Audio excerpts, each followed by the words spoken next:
Marcus and Claire drove along the narrow, twisting road that led to the outskirts of Blackwood Hollow, the car's headlights cutting through the thick fog that clung to the forest like a living thing. The locals had warned them, half joking, half fearful, that the hollow wasn't just another abandoned stretch of farmland. It was cursed, haunted, and alive in ways no one could explain.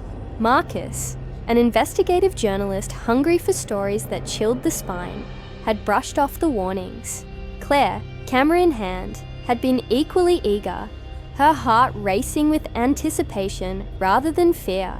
But as the car's engine hummed its way down the last mile of cracked asphalt, both of them felt a chill that wasn't from the autumn air. The first signs came even before they reached the edge of the forest. Shadows between the trees seemed too deliberate, stretching and bending like distorted human figures. The wind whispered through the pines with a cadence that sounded eerily like murmured voices calling their names. Marcus laughed it off, pretending to check his phone, but Claire's hands tightened around her camera. Each flash of lightning in the distance, each rustle in the underbrush, seemed timed to the beat of their rising panic.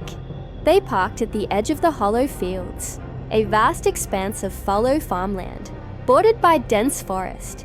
The field was covered in mist that clung to the ground like smoke, twisting and writhing in shapes that made Claire's stomach churn. Marcus grabbed a flashlight and a recorder, determined to document everything, every whispered rumor and strange sound. He insisted on walking first, guiding Claire along the narrow path into the open field. The further they went, the heavier the air felt, as if the night itself was pressing down on them. It started slowly. Claire noticed the soil beneath her boots seemed unnaturally soft, almost pulsing beneath each step. The tall stalks of dead corn rustled not in the wind, but as if something moved within them. "Did you hear that?"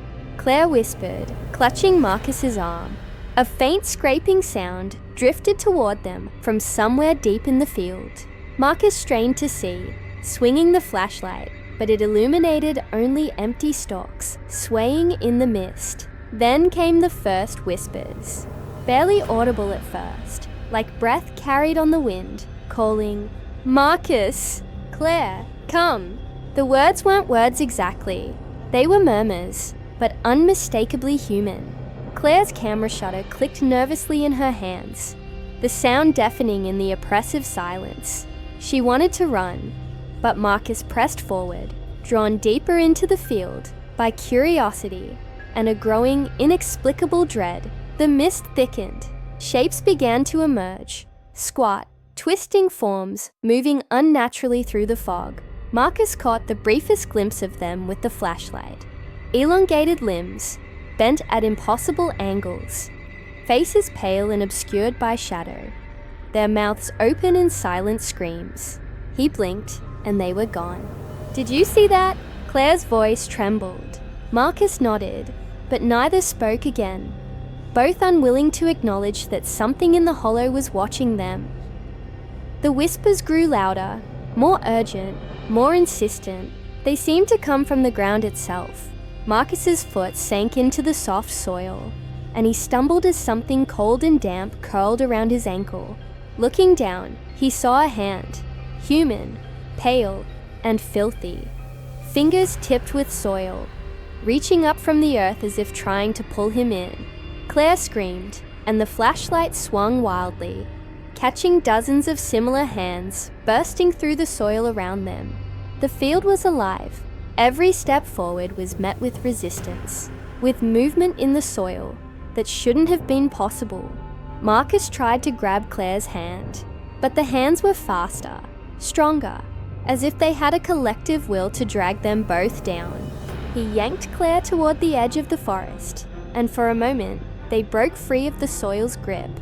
The whispers escalated into frantic, overlapping cries, some resembling human voices, others guttural, unnatural growls. Every direction seemed alive. Shadows stretched from the trees, elongating into humanoid forms that mirrored their every movement, their faces twisted into silent, grotesque masks of agony. Claire's camera flashed repeatedly, capturing distorted glimpses of what Marcus could barely comprehend. The photos showed long, warped figures leaning over the ground, hands reaching, mouths agape, eyes hollowed out and black as tar.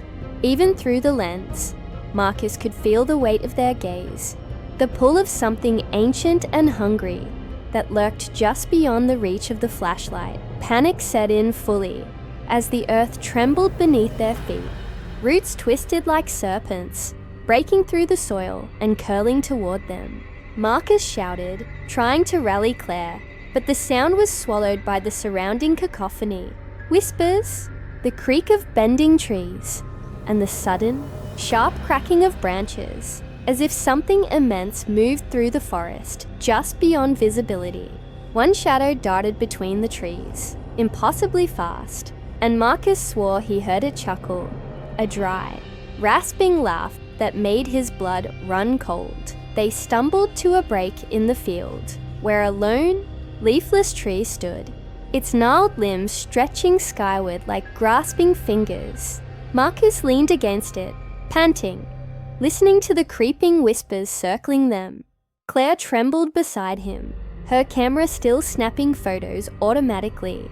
In one image, Marcus could see a figure behind him, impossibly thin, its eyes empty, reaching toward his neck with elongated fingers. When he spun around, nothing was there. Hours passed, or maybe minutes. Time had lost all meaning. The whispers never ceased, and the mist thickened into a wall around them. Every instinct screamed at Marcus to run, to escape, but the hollow had closed in. Even the path they had taken was gone, replaced by endless stalks of dead corn, swaying toward them. The hands in the soil seemed to multiply, the figures in the mist growing taller, their heads tilting unnaturally as if studying them. And then, Claire screamed. Marcus spun, but she was gone. The mist had swallowed her completely, leaving only her camera, still snapping, lying in the soil at his feet. The whispers escalated, chanting something he couldn't understand. A language older than the land itself, older than humanity. It pressed into his mind, filling it with images of writhing bodies, twisted faces, and endless hunger. Marcus knew with a sinking terror that the hollow fields were not just cursed. They were alive, they watched, they fed, and now he was their next target. The whispers called his name, dragging him deeper, the soil quivering beneath his feet as if eager to consume him.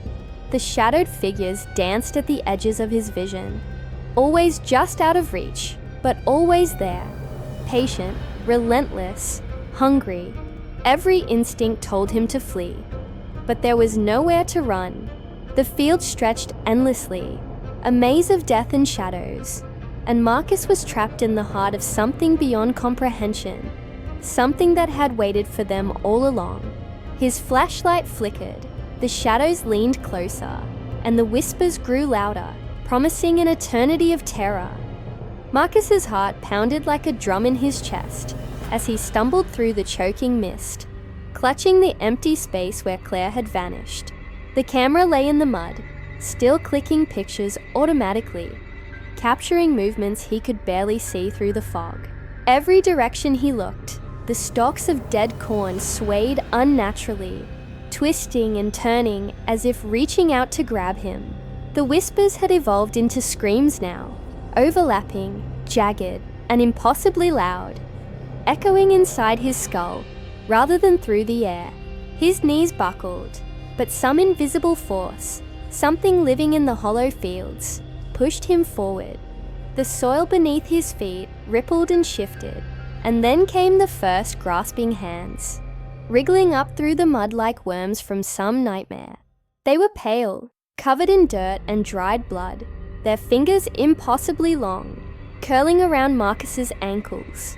He kicked, stumbled, and fell flat on his face, tasting the earth, coppery and bitter, as more hands reached for him.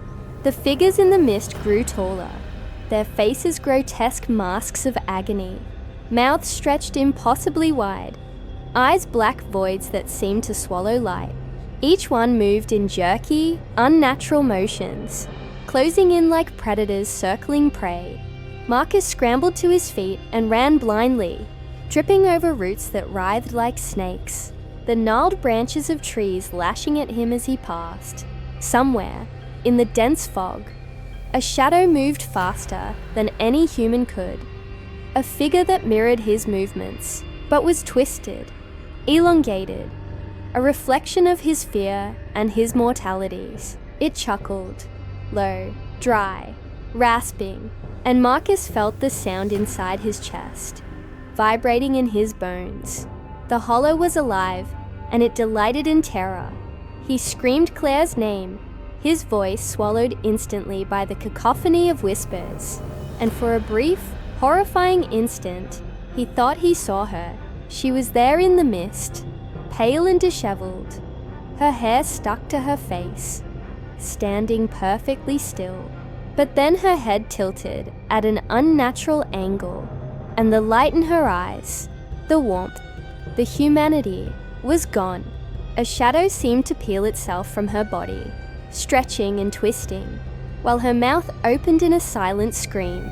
Marcus ran toward her, but the ground shifted, and she vanished, leaving only footprints that disappeared into the soil, as if she had been dragged underground. Panic clawed at him, raw and merciless. Every instinct screamed to flee, but he realized the hollow didn't let anyone go. Every path twisted, every direction folded back on itself. He ran in circles, seeing the same gnarled tree over and over, its branches like clawed fingers stretching toward him. The whispers now weren't just calling his name, they were speaking to him, reading his thoughts, taunting him, promising unspeakable horrors if he stopped. Marcus stumbled over a mound of soil and fell hard, the mud spattering his face.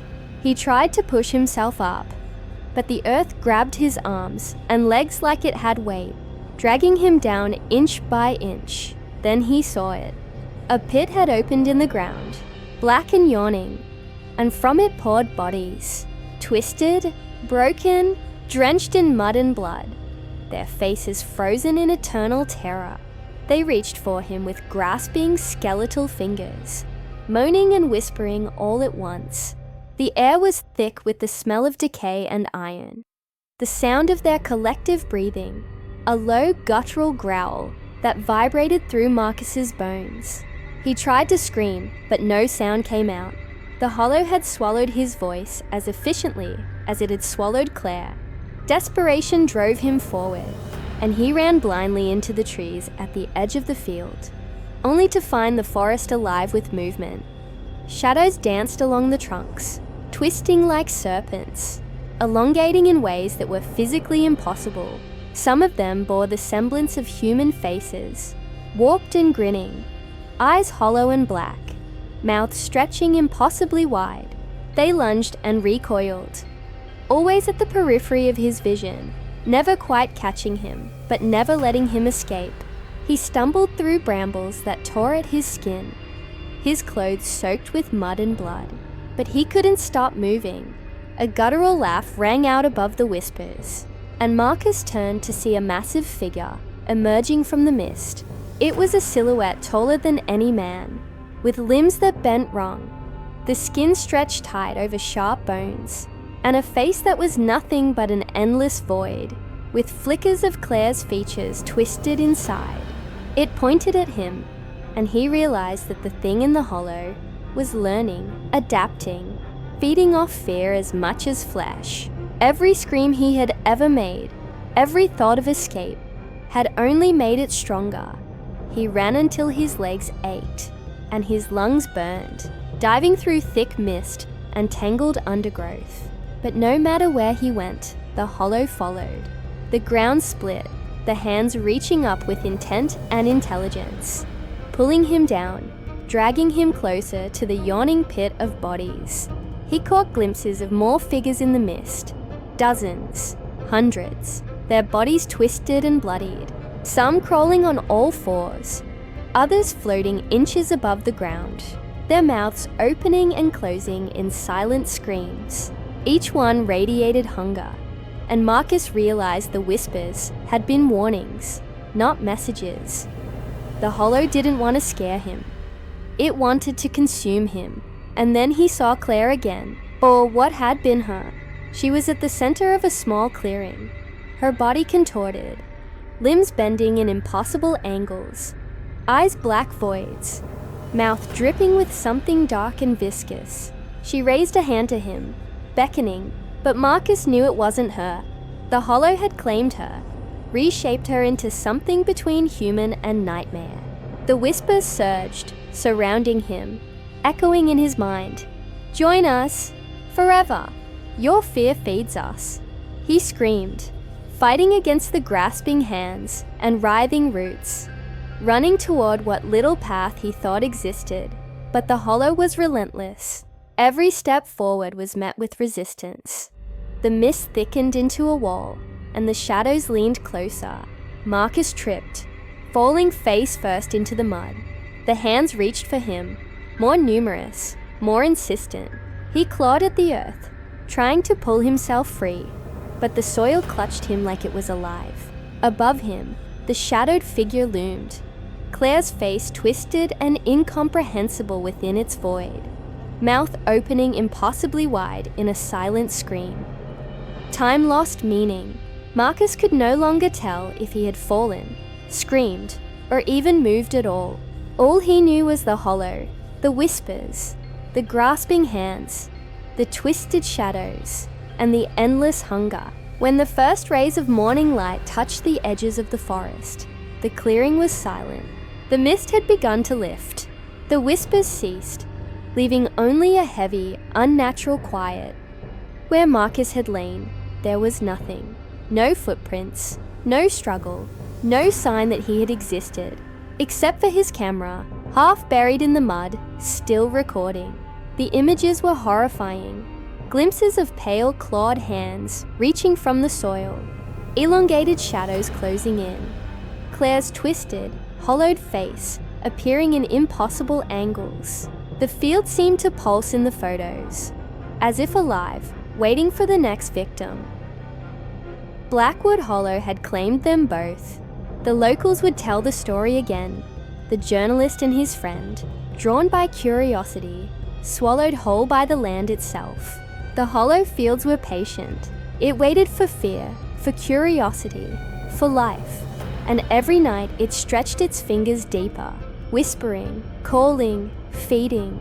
Those who entered were never seen again, and even now, long after the fog settles over the soil, one could hear faint whispers in the wind, coaxing the next soul into the waiting arms of the hollow. And somewhere beneath the soil, the shadows moved. They remembered. They hungered. Please like and subscribe channel Fear Frequency for more horror stories. Thank you.